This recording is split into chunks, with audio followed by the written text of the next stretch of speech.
आमदार संजय गायकवाड यांच्या टीकेनंतर भुजबळांनी सुद्धा त्यांना प्रत्युत्तर दिलंय।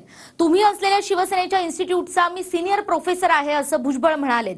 तर भुजबळ भाजपच्या वाटेवर असल्याचा दावा अंजली दमान यांनी केलाय। हा रिपोर्टही आपण पाहूयात। माझं मुख्यमंत्र्यांना आव्हान आहे की याच्या कमरामध्ये लाथ घालून याला मंत्रिमंडळाच्या बाहेर काढा। अरे बाबांनो, ज्या शिवसेना इन्स्टिट्यूटमध्ये तुम्ही शिकलात त्या इन्स्टिट्यूटमध्ये मी सिनियर प्रोफेसर होतो, म्हणून त्यांनी शिवसैनिकाला चॅलेंज करू नये। त्या माझ्या भुजबळच्या माझ्याला तुम्हाला ना मी त्यांचं काय वाकडं केलं मला काही समजत नाही। मी कधी त्यांना काही बोललो नाही, भेटलो नाही। शिंदेच्या शिवसेनेचे आमदार संजय गायकवाडांना मंत्री भुजबळांनी उत्तर दिलं। कमरेत लाथ घालून मुख्यमंत्र्यांनी हकलून द्यावं अशी जळजळी टीका गायकवाडांनी केली। त्यावर शिवसेनेच्याच इन्स्टिट्यूट मधला मी सिनियर प्रोफेसर आहे, त्यामुळे शब्द जपून वापरा असं भुजबळांनी बजावलंय। माझं मुख्यमंत्र्यांना आव्हान आहे की याच्या कमरामध्ये लाथ घालून याला मंत्रिमंडळाच्या बाहेर काढा। तो त्या मंत्रिपदावर राहायच्या लायकीचं नाही, म्हणून ताबडतोब भुजबळला घरचा रस्ता दाखवा। तुम्ही सांगितलं की कमरेत लाथ घालून त्यांना मंत्रिमंडळा बाहेर काढा। मला मंत्रिमंडळा बाहेर काढायचं, घ्यायचं, ठेवायचं हा सर्वस्वी मुख्यमंत्र्यांचा अधिकार आहे, तो मला मान्यच आहे। दुसरी जी गोष्ट जी आहे कमरेत लाथ घालणं, मला असं वाटतं ते काय ते तसं करणार नाही। बाकी मंत्रिमंडळाचा बाहेर ते कधी मला काढू शकतं, त्याच्याबद्दल दुःख वाटण्याचं काही कारण नाही। परंतु ती भाषा त्यांनी जी वापरली ती काही बरोबर नाही। मला असं वाटतं ते म्हणजे आताही शिवसेनेचे आहेत, म्हणजे पूर्वी शिवसेनेतच असणार। मला त्यांना सांगायचं आहे, अरे बाबांनो, ज्या शिवसेना इन्स्टिट्यूटमध्ये तुम्ही शिकलात त्या इन्स्टिट्यूटमध्ये मी सिनियर प्रोफेसर होतो। बरोबर आहे ते, आणि आम्ही एकाच बाळासाहेब ठाकरेच्या तालमीतले, म्हणून त्यांनी शिवसैनिकाला चॅलेंज करू नये। शेवटी मी पण त्यातलाच आहे, आणि आम्ही काही वैयक्तिक भुजबळाचा द्वेष नाहीये, पण तुम्ही राज्यातल्या एका मोठ्या समाजाला 57 लाख लोकांना ओबीसीचं रिझर्वेशन मिळताना तुम्ही ओबीसीचे नेते म्हणून त्याला विरोध करता।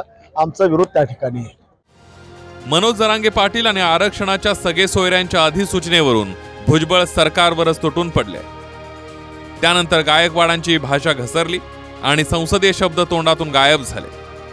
व्हायरल ऑडिओ क्लिपवरूनही भुजबळांनी राग व्यक्त केलाय, पण सरकारचेच आमदार असल्यानं गायकवाडांवर अधिकचा शाब्दिक मारा टाळलाय। हॅलो हॅलो, हा आमदार संजय गायकवाड यांचा नंबर आहे ना? कोण बोलतो? दुर्गेश बागुल बोलतो। कुठून? कल्याण। हा बोला साहेबांनी आता काय स्टेटमेंट दिलं ते?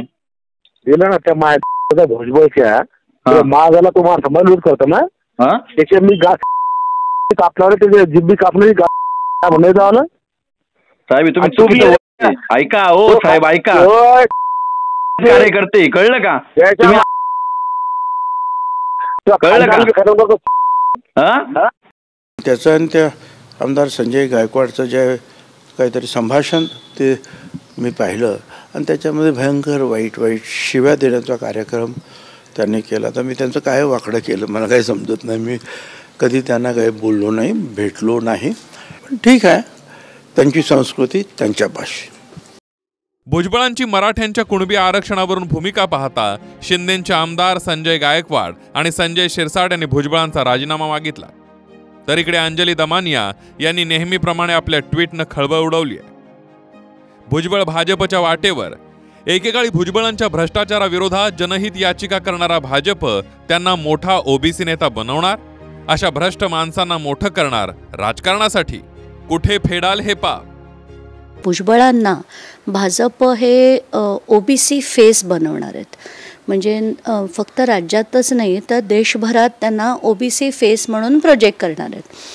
तर त्यांचं कॉन्ट्रीब्युशन मागे मंडळ आयोगाच्या याच्या लढ्याच्या वेळेस बरंच मोठं होतं, म्हणून त्यांना ते करायचं असं त्यांचं ठरलं आहे असं मला आधीही कळलं होतं। आणि काल पुन्हा तेच जेव्हा कळलं तेव्हा मला अतिशय डिस्टर्बिंग वाटलं होतं, म्हणून मी काल ते ट्विट केलं की ते त्यांच्या वाटेवर तर नक्कीच आहेत।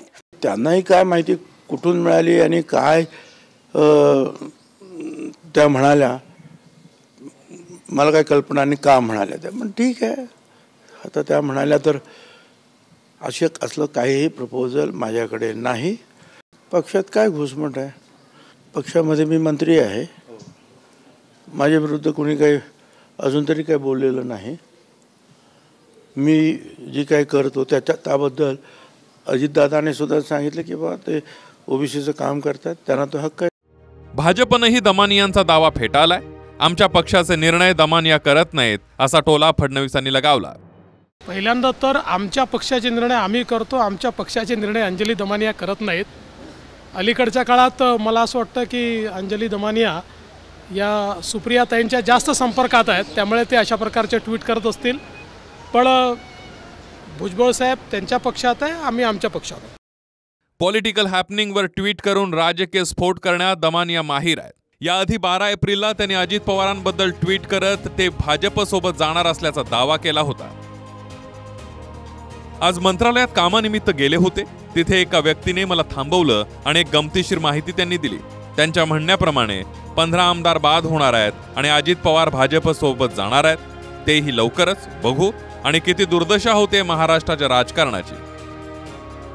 अर्थात शिंदे गटाचे आमदार काही बाद झाले नाहीयेत. मात्र अजित पवार नक्कीच 2.5 महिन्यातच भाजपसोबत गेले.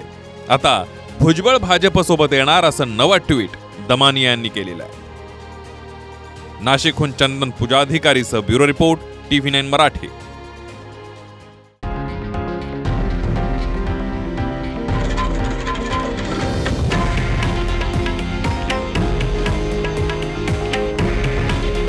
हे आहे देशातील नंबर 1 न्यूज नेटवर्क आणि आपण पाहत आहात TV9 मराठी. काळजी तुमची, हित महाराष्ट्राचं.